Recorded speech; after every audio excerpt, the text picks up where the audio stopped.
Welcome to part 4 of the making of my miniature haunted house. In my last episode, I showed you all my method for creating wooden floors using popsicle sticks. Every room in this house will have wooden floors except two, the bathroom and the kitchen.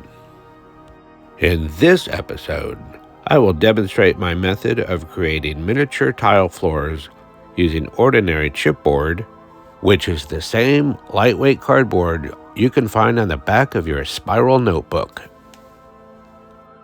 I first use a ruler to mark off increments of 1/2 inch. I did this on all 4 sides of the board.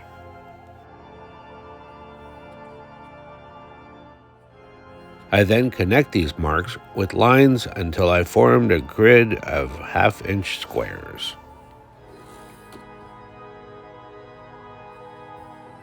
Hey, look at those squares. I then use a fine-tip burnishing tool, or in my case, a ballpoint pen that has run out of ink to emboss the lines. This begins to give the board the appearance and texture of a tiled floor. Next, I coat the board with white acrylic paint. I'm not concerned about a perfect finish, as the final result will be a scratched, dull, broken, and stained tile floor anyway. One thing I really like about this project is that most mistakes can be covered up with debris or stains. It allows me to experiment more without the worry of messing things up. The paint has filled in the gaps more than I intended, so I'm going to use a pencil to retrace everything and make everything a little bit more apparent.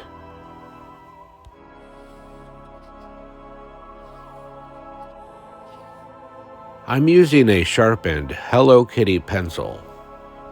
It's fun and makes the project that much better.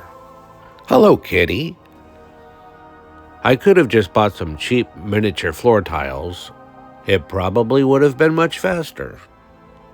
But part of this build is seeing what I can create using everyday materials.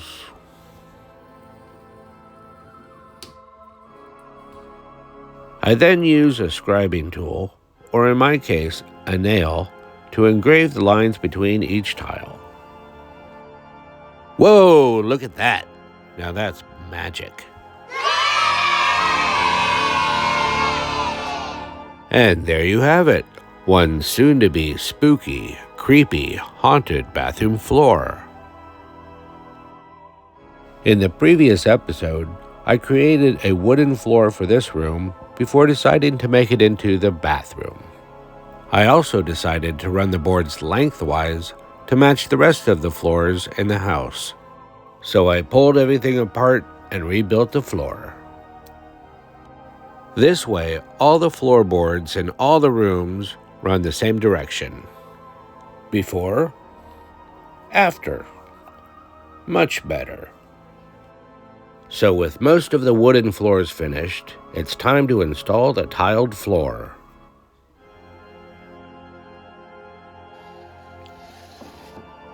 And yeah, I'm off by 1/2 inch. I actually measured this 4 times before cutting. Math is not my strong point. Luckily, like I said before, mistakes on this project are easy to correct. I simply cut a strip of tiles to fit along the edge of the floor. Many of these tiles will be broken and missing anyway, as you will see later. So it will all work out in the end.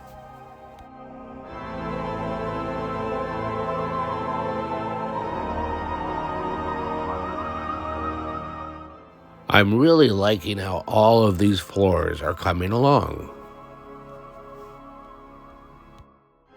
Each of these rooms have dividers, so finishing the floors will take a little bit more effort and time. And done. Pumpkinhead! The house is coming along.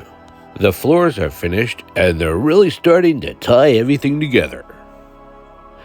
It's still not spooky looking just yet, but it will be. There's still so much left to do, and I can't wait to start on the walls and the finishings. But first, one thing remains, and it's a project in itself: the attic. I might have to use an extra brain to figure this one out. Well, that's it for now. See you soon.